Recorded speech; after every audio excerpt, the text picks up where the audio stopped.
Hey guys, this is Miriam at High Life Auto. I am out doing a virtual test drive on my 1998 Dodge Ram.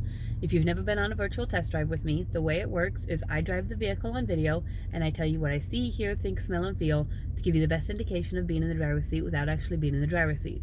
I'm not a mechanic and this isn't meant to be a 182-point inspection.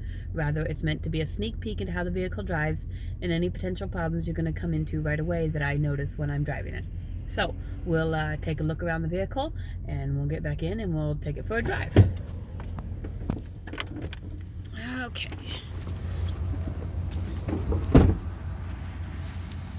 Typical Dodge as far as your rust goes. You've got rust on the wheel wells and on the rockers. You can see rust up here on the wheel wells.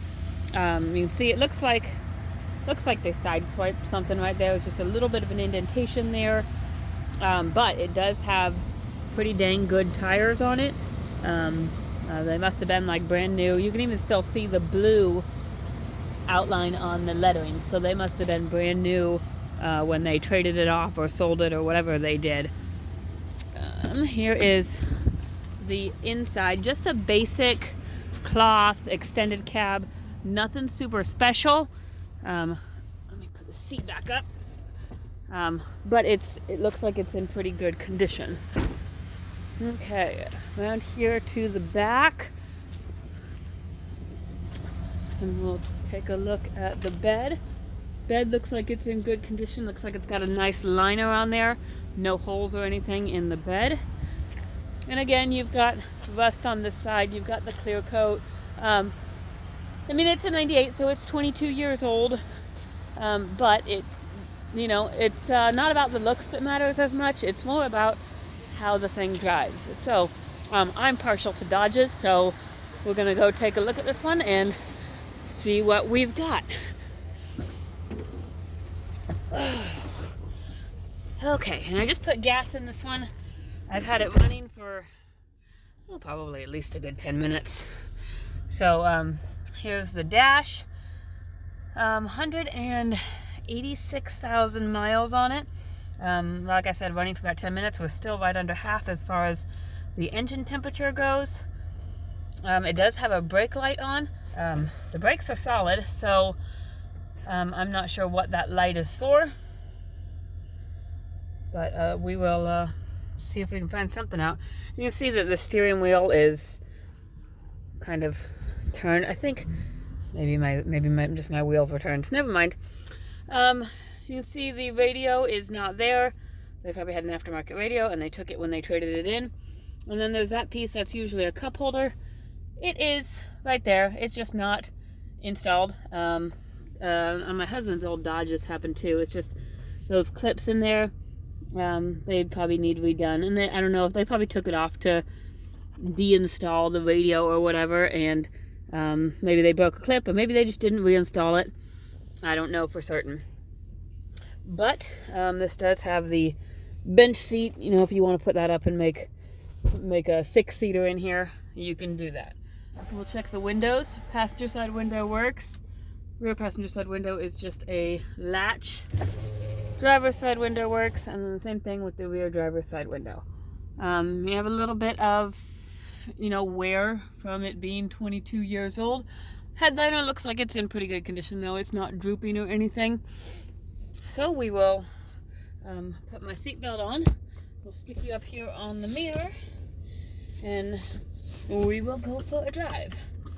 I'm going to turn my heat on so I can tell you about that as we go. Oh look, hey, this has got heated mirrors. That's kind of a big deal for 98, I think. So I don't know. I mean, you won't really be able to see them work because there's no ice on my mirrors or anything. But yeah, you can see that little symbol over there shows that it's a heated mirror. And it looks like there's a little hairline crack in this mirror. Nothing that really interferes with anything, I think, but it's there. So I'm gonna turn those heated mirrors off because we don't really need them. I can already feel the heat blowing. Granted, yeah, I've had this started for a little bit. So we will go for a drive again. I think I said that. Oh, okay. Another detour. The little knobby knob thing is gone. So that's probably, probably a $5 part. You can get it at any parts store, but it doesn't really bother me at all. The stick still works, so I'm good to go. All right.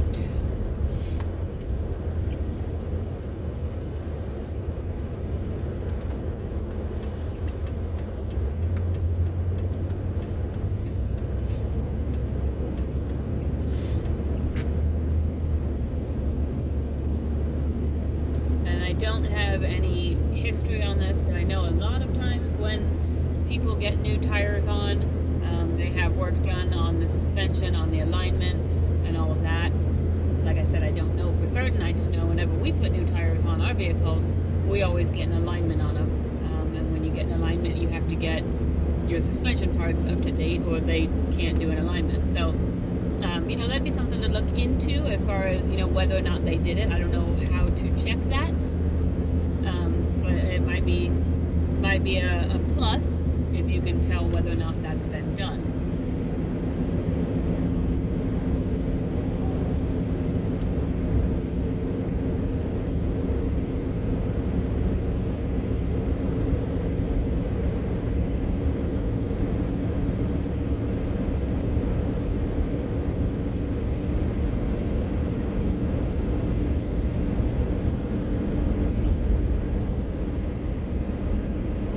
Seems to be driving really well. Driving smooth. I don't hear any suspension noises. I don't hear any rattling or popping or clicking or anything like that.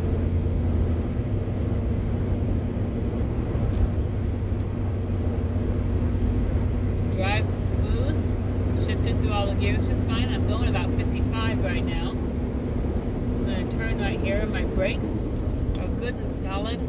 It does pull a little bit when I put on my brakes. I'll test that again out here on this road. I'll see if I can figure out which way it's pulling towards. You can just feel a little bit of not tension. I don't know what word I'm looking for, but you can just feel that it's not the way it is normally. But the brakes were good. They stopped the vehicle. There wasn't any grinding or vibration or anything that would lead me to believe the rotors or the pads were needing replaced.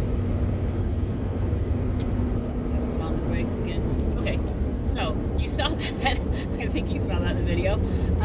So it pulls to the passenger side when you apply the brakes. And I specifically applied the brakes hard because I wanted you to see the drastic change. So if you apply them softly, it still does pull. So that's something that you probably want to, you either be prepared for or you want to take a look at. Usually, the way that I understand things is that when you apply brakes and it pulls one way, I think that it's the caliper grabbing on and not letting go. Because if I understand this right, the caliper squeezes and pushes the brake pad against the rotor, and then it releases when you release the brake. Well, if the caliper does not release, if it freezes that way, then it continues to pull you one way while the other one releases. So that's the way I understand it. Again, if you're a mechanic, you might be like, wow, this girl is stupid. But that's the best I can explain it. So when it pulls one way, when you've got the brakes applied, pretty sure that's a caliper, but like I said, if you don't know anything about cars, you want someone else to take a look at that for you, just because I am not a voice of education. I am a voice of experience.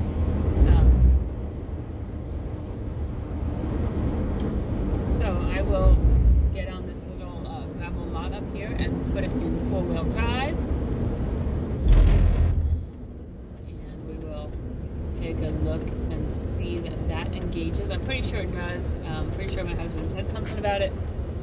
But I like to do it on the video so you actually see see it done. Okay, so I am in Too High, and yeah, you can feel it engage very much so. And I'll show you right here on the dash. We have that 4-wheel drive indicator right there. So 4-wheel drive does work. I'm gonna stick it back in 2, and I gotta put it back in drive. Duh, Miriam. If I have it in reverse, I go backwards, and I'm wanting to go forwards. So I think that's pretty much all this. This is a basic truck. I mean, it's a 98 Dodge Ram extended cab. I think the things that you're going to be looking at immediately as far as repairs are, a radio, putting that cup holder piece back on, finding out why it pulls to the passenger side, and finding out what the brake light is. So other than that, it seems like it's in pretty good condition for a 98, and it still runs and drives the way it does, and it's got brand new tires on it. I think it's a pretty good deal. So if you have any questions, you can find us on Facebook. You can find us on our website at www.highlifeauto.com, or you can send us a text message at 309-337-1049 or 309-267-7200. Thanks, guys.